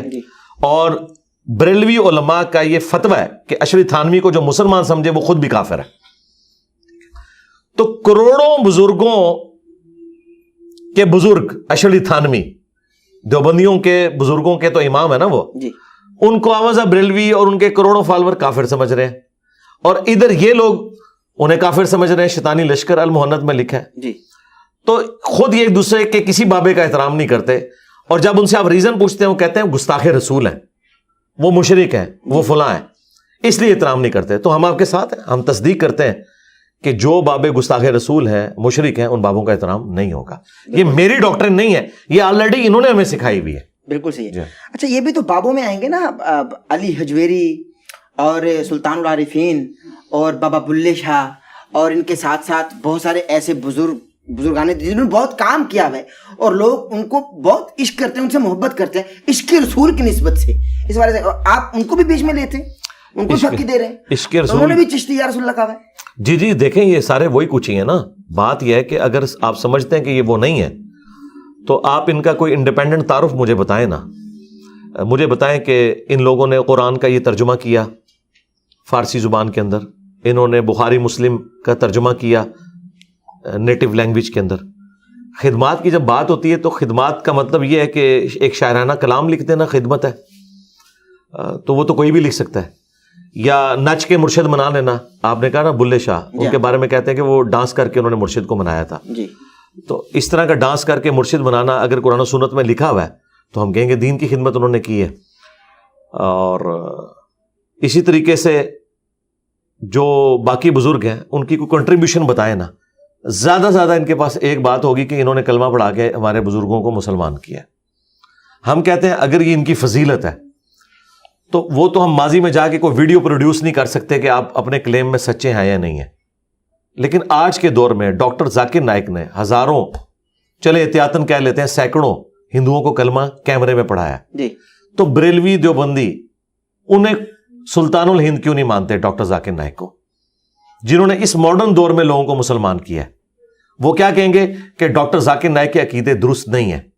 ہاں وہ کہتے ہیں اس نے کلمہ ضرور پڑھایا ہے لیکن اس کے عقیدے صحیح نہیں, اس لیے ہم اسے بزرگ نہیں مانتے. بالکل یہی نظریہ ہمارا ان کے بزرگوں کے بارے میں کہ کلمہ پڑھانے سے کوئی بزرگ نہیں ہو جاتا, کیونکہ بخاری مسلم حدیث ہے اللہ فاسق سے بھی دین کا کام لے سکتا ہے.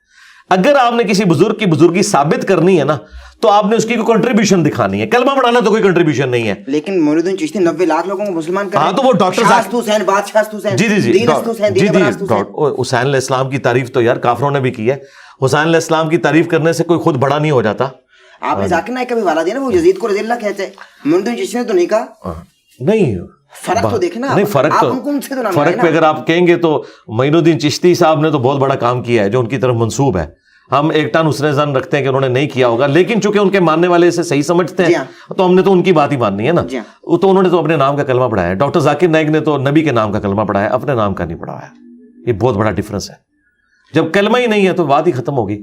آج دیکھیں جو لوگ جھوٹی موٹی لکھ کے قادیانی اپنے آپ کو جرمنی جا رہے ہیں, یہاں علماء کہتے ہیں نہیں وہ کافر ہو چکے ہیں کیونکہ انہوں نے وقتی طور پہ ایگری کیا ہے. یہاں پہ ان کا پیر کہہ رہا ہے بیٹا پڑھ چشتی رسول اللہ, تو یہ کہتے ہیں نہیں امتحان کے طور پہ پڑھایا. دیکھیں بعد میں انہوں نے کہہ دیا, بھائی بعد میں جب کہا تو خود کلمہ پڑھ کے مسلمان نہیں ہوئے وہ, نہ انہوں نے کوئی بیعت اپنی کی ہے, کیونکہ جب کوئی اس طرح کا کلمات کفر بولتا ہے اس کی بیعت بھی ٹوٹتی ہے, وہ کافر بھی ہو جاتا ہے, اس کا نکاح بھی ٹوٹتا ہے. تو وہ جو ان کے چاچو تھے چشتی صاحب, ان کی چاچی چلی گئی ان کے عقد سے, تو نہ انہوں نے دوبارہ نکاح کیا, الٹا انہوں نے مرید کر لیا اسے. مرید تو وہ کر نہیں سکتے تھے, ان کی بیعت ٹوٹ چکی تھی کلمات کفر کی وجہ سے. انہوں نے کلمہ بھی نہیں پڑھا, اور کلمہ پڑھ کے ہی مسلمان ہونا تھا, صرف یہ کہہ کے نہیں کہ یہ غلط تھا اور یہ صحیح تھا. نہیں, کلمہ پڑھنا ہوتا ہے. جو بندہ کافر ہوتا ہے پھر دوبارہ سے وہ کلمہ پڑھتا ہے. پھر کلمہ پڑھنے کے بعد پہلے انہوں نے بیعت اپنی کرنی تھی, پھر اسے مرید کرنا تھا. وہ پتہ نہیں کس کا مرید کیا انہوں نے. یعنی بیسک جو دین ہے وہ بھی تعلیمات سے یہ لوگ آ رہی ہیں. تو آپ کہہ رہے ہیں ہم ان لوگوں کو بابا مان لیں, تو سوائے اس کے کہ کوئی شخص پرانا ہو جائے اور لوگ اس کی زیادہ عزت کرنا شروع کر دیں, یہ اگر دلیل ہے کہ وہ بندہ بزرگ ہے, تو غلام احمد قادیانی دجال کی زندگی میں اتنے لوگ اس کو نہیں مانتے تھے جتنے 800-125 سال کے بعد مان رہے ہیں. تو کیا ہم اسے بزرگ مان لیں گے؟ بزرگی کا کرائٹیریا قرآن و سنت ہے. اور اس سے اگلی بات, آپ لوگ یہ 90 لاکھ کی جو بات کرتے ہیں, اللہ کے بندو 90 لاکھ تو آبادی نہیں تھی اس وقت سب کانٹیننٹ کی.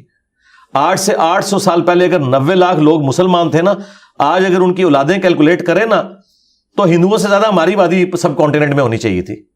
ہم تو آدھے بھی نہیں ہندوؤں سے. وہ خوشی میں پھر شہادت اختیار کر لیں. بہت کہانیاں بنائی ہیں. 90 لاکھ سے کوئی نہیں ہے, 90,000 بھی نہیں. تو سرکار اس حساب سے اگر آپ بات کریں تو ملینز آف اسٹوڈنٹس تو میرے بھی ہیں. تو میں کیا میں پھر سلطان الپاکستان بن جاؤں گا؟ آپ تو خود کو کچھ کہتے نہیں ہیں. اچھا ہونا ویری سیریس اسٹوڈنٹ علی بھائی, ہم یہ سنتے ہیں اہل تشیع کے مجالس سے کہ بی بی فاطمہ الزہرا کو سلام اللہ علیہ دفنایا نہیں, چھپایا گیا, وہ بھی 40 قبروں میں, اور بہت مولا علی روتے رہے, رات کی تنہائی میں جا کر چھپایا, اور 40 قبریں پہلے کھودی گئی, بنائی گئیں, چونکہ مسلمان کدال لے کر پہنچ چکے تھے. اس حوالے سے کیا کہیں گے آپ؟ سب کہانی ہے جی, جھوٹ ہے, سٹوری ہے. اگر یہی بات ہے تو سیدہ فاطمہ کی تو ایک ہی قبر ہے بقیع غرقت کے اندر, 40 قبریں تو کوئی نہیں ہے, اور آئیڈینٹیفائڈ ہے, بالکل پتہ ہے, ترتیب کے ساتھ ہے. مجھے بتایا سیدہ فاطمہ سلام اللہ علیہا کی قبر کو کس نے اکھاڑنا تھا, کس کو اختلاف تھا ان کے ساتھ؟ نبی علیہ السلام کی بیٹی تھیں, اور زیادہ سے زیادہ بلیم حضرت ابوبکر عمر پہ لگائیں گے نا, تو حضرت ابوبکر کی تو حدیث ہے بخاری کے اندر کہ محمد کے قرب کو آل محمد کے قرب میں تلاش کرو, اور اس حدیث کو امام بخاری نے حسن و حسین کے چیپٹر میں لیا. وہ تو خود اتنا ان کا احترام کرتے تھے سیدہ فاطمہ کا, اور سیدنا حسن و حسین کا, مولا علی کا. یہ سب کہانی ہے, اس طرح کی کہانیاں بک جاتی ہیں نا, کوئی حقیقت نہیں ان کے اندر. لیکن یہ وصال ہے, شہادت تھی نہیں, نیچرل ڈیتھ ہے. پہلے ہی نبی علیہ السلام نے فرما دیا تھا کہ میرے گھر والوں میں سب سے پہلے تم مجھے آ کے ملو گی. بخاری مسلم میں حدیث ہے, اس میں نبی علیہ السلام نے نہیں فرمایا کہ تم شہید ہوگی, ورنہ تو یہ بہت بڑی بات تھی. جی, مولا علی کو آپ نے بتایا کہ تم شہید ہوگے, حسن و حسین کو بتایا گیا کہ وہ شہداء ہوں گے, حضرت طلحہ زبیر کو بتایا گیا مسلم شریف کے اندر کہ تم شہداء ہوگے, تو سیدہ فاطمہ کو بھی بتایا جاتا. جو ہمیں حدیث ملتی ہے بخاری مسلم میں وہ یہی ہے کہ ایک بات کان میں کہی, وہ رو پڑی, اور اس میں آپ نے وفات کی خبر دی تھی جو بعد میں بتایا سیدہ فاطمہ. اور دوسرا یہ بتایا کہ تم جنتی عورتوں کی سردار, اور سب سے پہلے میرے اہل البیت میں سے تم مجھے آ کر ملو گی. وہاں بڑا اچھا موقع تھا, نبی علیہ السلام کہتے کہ تم شہید ہو کے مجھے ملو گی. اور سب سے جو چھکے والی بات, اینٹی وینم, الزامی جواب, مولا علی علیہ السلام کیا کسی ایسے شخص کی بیعت کر سکتے تھے امت کے وسیع تر مفاد کے اندر بھی کہ جو ان کی بیوی کا قاتل ہو؟ یہ ہو ہی نہیں سکتا. آج ہم ماننے کے لیے تیار نہیں ہے, تو اس کا مطلب ہے یہ ساری کی ساری کہانی ڈھکوسلے کے اوپر مبنی ہے, اس کے حقیقت سے کوئی تعلق نہیں ہے, یہ چورن ہے جو بیچا جا رہا ہے. بالکل صحیح, بالکل صحیح. میں اگلے سوال کی جانب بیٹھ رہا ہوں. علی بھائی, خادم رضوی صاحب اس دور کے اتنے بڑے عالم تھے کہ ان کا جنازہ ایشیا بھر کے بڑے جنازوں میں تصور کیا جاتا ہے, اور ظاہر ہے کہ عوام الناس نے دیکھا بھی.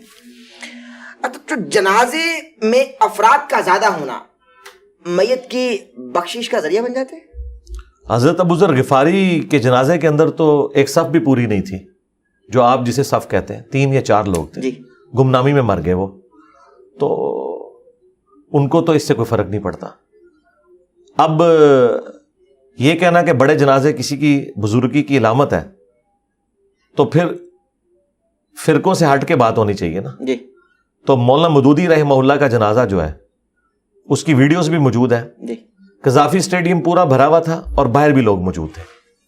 تو مولانا مودودی کو کیا یہ لوگ جو خادم رضوی صاحب کے ماننے والے ہیں اس بنیاد پہ جنتی ڈکلیئر کر دیں گے؟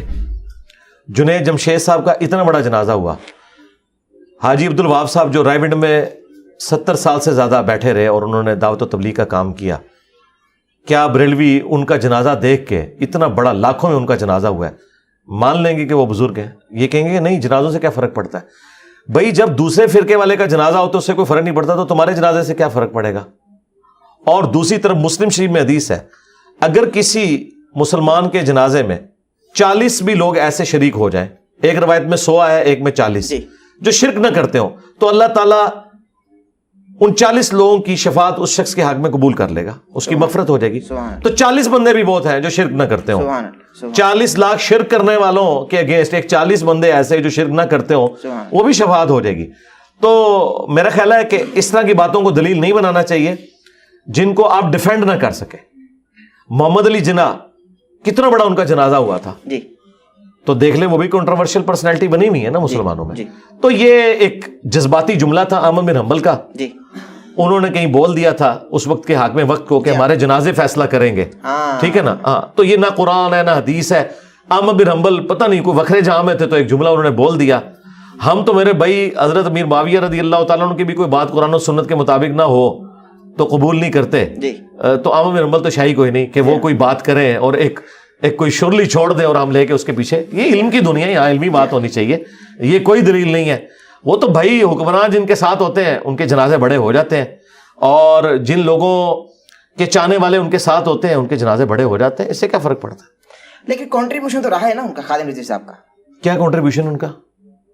کوئی ایک بتا دیں جو آپ سب سے بڑا ہے نا, سوچ کے بتائیں. ختم نبوت کی بات کی ہے اور بچوں کو عاشق رسول بنا دیا, جذبہ پھیلا دیا بھائی. نہیں, ختم نبوت لوگ سڑکوں پہ نکل آئے نا. ختم نبوت پہ تو انہوں نے کبھی بات ہی نہیں کی ہے. انہوں نے ہمیشہ اینٹی قادیانی بات کی ہے, ختم نبوت پہ کبھی بات. یہ کنٹریبیوشن نہیں ہے. یہ تو میں سمجھتا ہوں کہ ادھورا سچ جو ہے نا یہ زیادہ خطرناک ہوتا ہے. ختم نبوت پہ بات تب ہوتی کہ جب ان کے گھر میں جو آگ لگی ہوئی تھی چشتی رسول اللہ, اس کو بجھاتے. لاہور سے اٹھے تھے تو لاہوری سے وہ کتاب پرنٹ ہو رہی تھی, ادھر تو کوئی دھرنا نہیں انہوں نے دیا. ٹھیک ہے, اسی طریقے سے میں نے ان کی زندگی میں کشف المحجوب جب وہ لہرایا کرتے تھے داتا دربار پہ بیٹھ کے, اس میں نبی الاسلام کے اوپر جو سکینڈل باندھا گیا ہے وہ دکھایا, اس کی پرنٹنگ تو انہوں نے کوئی نہیں رکوائی. تو وہ ایک کاز لے کے پہنچ گئے دھرنے میں, اور اس وقت وہ تو اپنی کاز کے لیے مخلص ہی تھے, ایجنسیوں نے انہیں اس وقت کی پولیٹیکل گورنمنٹ کو کمزور کرنے کے لیے یوز کر لیا. اور بس یہ ہے, باقی کنٹریبیوشن تب ہوگی ختم نبوت کے حوالے سے جب آپ چشتی رسول اللہ, اشری تھانوی رسول اللہ اور اپنے بزرگوں کی کتابوں میں جو گستاخانہ عبارتیں ہیں ان کو بھی پرنٹ کروانا بند کریں. وہ تو آپ کے گھر کی چیز ہے نا, یہ تو باہر کی چیز ہے. اپنے گھر کی چیز تو آپ آخری وقت تک لہراتے رہے, جبکہ آپ کے پاس میرے کلپس بھی پہنچ چکے تھے. اس لیے انہوں نے ویڈیو میں کہا ایک منڈا ہے جڑا نیٹ اتنے ہوندا ہے, پتہ ہے ایسی کہ منڈے نے کام پایا ہے. اور وہ نجی محفلوں میں کہتے تھے کہ اس منڈے نو ہاتھ نہیں ڈالنا, کیونکہ انہیں پتا تھا یہ باتیں ٹھیک کر رہا ہے, لیکن وہ بس اپنے فرقے کی محبت کی وجہ سے بول نہیں سکے. تو میں سمجھتا ہوں کہ ختم نبوت کی کاز تب ہوتی کہ جب یہ اس پہ بولتے. ہاں آپ یہ کہہ سکتے ہیں اینٹی قادیانی انہوں نے کام کیا, اور اس میں جو ان کی کنٹریبیوشن ہے اللہ سے وہ جزا لیں گے. باقی جو انہوں نے یہ تلخ رویے پیدا کیے ہیں امت کے اندر کہ ہر بریلوی کو اٹھا کے چڑھا دیا انہوں نے اہل حدیث اور دیوبندیوں کے اوپر گستاخ رسول کی شکل میں, تو اس کو تو میں سمجھتا ہوں یہ مینٹل ماڈل انہوں نے بدلا ہے, ایسا نہیں ہونا چاہیے. ان کے بیٹے میں کوئی تبدیلی دیکھتے ہیں؟ بہت زمین آسمان کا فرق ہے. بیٹے سے میں بہت خوش ہوں. اچھا, جی جی بہت واہ بھائی واہ. کیوں خوش ہے بھائی؟ اس وجہ سے کہ انہوں نے وہ لیگیسی اس طرح ساتھ نہیں لے کے چلے جذباتیت والی. ان کے اندر ایک یعنی آپ سمجھ لیں ہمبلنس ہے, دوسرے فرقوں کے لیے ٹالرنس موجود ہے. وہ شیعہ کو بھی مل رہے ہیں, وہ اہل حدیث کو بھی مل رہے ہیں, اس کی وجہ سے اپنے فرقے کے بڑے علماء کی وہ گالیاں بھی کھا رہے ہیں. تو اس وجہ سے میں تو ان کو کافی اس اعتبار سے پسند کرتا ہوں. بالکل صحیح, بالکل صحیح. اچھا مجھے علی بھائی یہ بتائیے کہ ایک روایت معلوم نہیں ملتی, لیکن بہت ہم نے انٹرنیٹ پہ سنا کہ ایک بوڑھی عورت آقا علیہ الصلوۃ والسلام پر کوڑا پھینکتی تھی. خادم رضوی صاحب نے بھی اس پہ بہت جلالی انداز میں کہا کہ بھائی صحابہ مر گئے تھے معاذ اللہ, وہ کہاں تھے؟ بالکل جھوٹی روایت ہے. اس بارے سے کیا کہیں گے؟ یہ انہوں نے کہا کہ صحابہ مر گئے تھے. بالکل انہوں نے کہا. تو یہ تو گستاخی نہیں ہے. یہ جملہ میں بول دوں نہیں کرتے. نہیں میں الزام زیادہ عمر کے ہیں وہ کر سکتے ہیں. بات یہ ہے کہ یہی جملہ اگر میں بولوں, آپ بولتے ہیں. نہیں میں یہ کہہ رہا ہوں نا, اگر یہ میں جملہ بولوں تو یہ لوگ کہتے ہیں گستاخی ہو گئی ہے. یہ خود بولیں تو یہ گستاخی نہیں ہوتی ہے.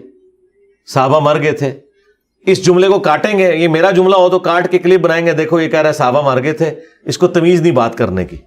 تو یہ میں نے آپ کی بات میں سے یہ بات اچھک لی اس لیے کہ جب علمی کنٹریبیوشن میں اس طرح کی بات ہو رہی ہوتی ہے نا, اسے گستاخی نہیں شمار کیا جاتا, کیونکہ وہ صحابہ کی کوئی توہین نہیں کر رہا ہوتا. قرآن میں لکھا ہے نا کہ قرآن ہزل نہیں ہے, یعنی قرآن بکواس نہیں, نعوذ باللہ, یعنی ہزل نہیں ہے, وما ہوا بالہزل. تو اس کا یہ مطلب نہیں کہ قرآن کی کسی نے توہین کر دی ہے, یا قرآن میں ہے کہ نبی شاعر نہیں ہے تو نبی کی توہین ہو گئی ہے, یہ نبی پاگل اور دیوانہ نہیں ہے تو نبی کی توہین ہو گئی ہے. نہیں ہے کہا ہے نا. ہاں, لیکن جب کہنے والا انجینئر ہوتا ہے تو گستاخی ہوتی ہے, جب یہ کہنے والے خود ہوتے ہیں تو گستاخی نہیں ہوتی. باقی یہ رہ گیا خادم رضوی صاحب کو یا کسی بریلوی عالم کو تو یہ حق ہی نہیں پہنچتا کہ وہ کسی واقعے کو یا کسی حدیث کی کتاب میں آئی ہوئی حدیث کو ضعیف کہیں. ان کے نزدیک تو ہر چیز ہی ٹھیک ہوتی ہے, وہ تو صحیح اور ضعیف کا فرق ہی نہیں کرتے. تو خادم رضوی صاحب کو تو حق نہیں پہنچتا. ہاں, اگر آپ ہم سے اصول محدثین پہ پوچھیں تو یہ روایت ثابت نہیں ہے, لیکن جو لوگ اسے کہہ رہے ہیں ثابت نہیں ہے نا, ان کے نزدیک تو جو کچھ بھی وہ بیان کر رہے ہیں نا کچھ بھی ثابت نہیں ہے, اور وہ آلریڈی بیان کرتے ہیں. خادم رضوی صاحب جو کچھ کہانیاں خود کرایا کرتے تھے ممبروں کے اوپر, تو وہ بھی تو کوئی نہیں ثابت ہے, وہ کہاں سے ثابت ہو گئی ہیں؟ تو وہ اس لیے کرواتے تھے کہ ان کے فرقے کو سپورٹ کرتی تھی, اور جو ان کے ایک بات کو سپورٹ نہیں کرتی تھی بات, اس کو کہتے تھے کہ ثابت نہیں ہے. تو میرا خیال ہے کرائٹیریا ایک ہونا چاہیے. یعنی یہ صحیح روایت ہے نا آپ کے نزدیک؟ نہیں, کوئی صحیح نہیں ہے روایت. پاکستان کا مستقبل کیا دیکھتے ہیں؟ پاکستان کا مستقبل دعا ہی کر سکتے ہیں اس کے لیے. فی الحال تو ہمیں کوئی قریب کوئی روشن نظر نہیں آ رہا, لیکن دعا کرتے ہیں. آپ کا کوئی ارادہ ہے سیاست میں آنے کا؟ نہیں, کوئی ارادہ نہیں ہے. نوجوان بہت محبت کرتے ہیں آپ سے. نہیں, نوجوان محبت کرتے ہیں, تو میں نوجوانوں کی محبت کی وجہ سے جس طرح باقی لوگوں کو زوم ہو جاتا ہے اور وہ ڈی ٹریک ہو جاتے ہیں, تو میں ان نوجوانوں کا استاد ہوں کہ جو واقعی استاد ہے اور پڑھا لکھا آدمی ہے, اسے پتہ ہے کہ میں نے نوجوانوں کی ڈگر پہ نہیں چلنا, بلکہ میں نے اپنی عقل کو استعمال کرنا ہے کہ اس وقت کس چیز کی ضرورت ہے. تو میں ان کے بہکاوے میں کبھی بھی نہیں آؤں گا, ورنہ میں ٹیچر کہاں سے ہوا؟ بالکل صحیح. استاد تو پھر استاد ہوتا ہے. علی بھائی بہت شکریہ, آپ نے قیمتی وقت عنایت فرمایا. جزاک اللہ جی, السلام علیکم. جزاک اللہ, اللہ سلامت رکھے آپ کو. ناظرین محترم, اسی کے ساتھ اپنے میزبان احمد نصیر کو اجازت دیجیے. ہمارے چینل کو سبسکرائب کر لیجیے, بیل آئکن کے بٹن کو پریس کرنا ہر نہ بھولے تاکہ آپ ہماری آنے والی لیٹسٹ اپڈیٹ سے محظوظ ہو سکیں. اجازت دیجیے, اللہ حافظ.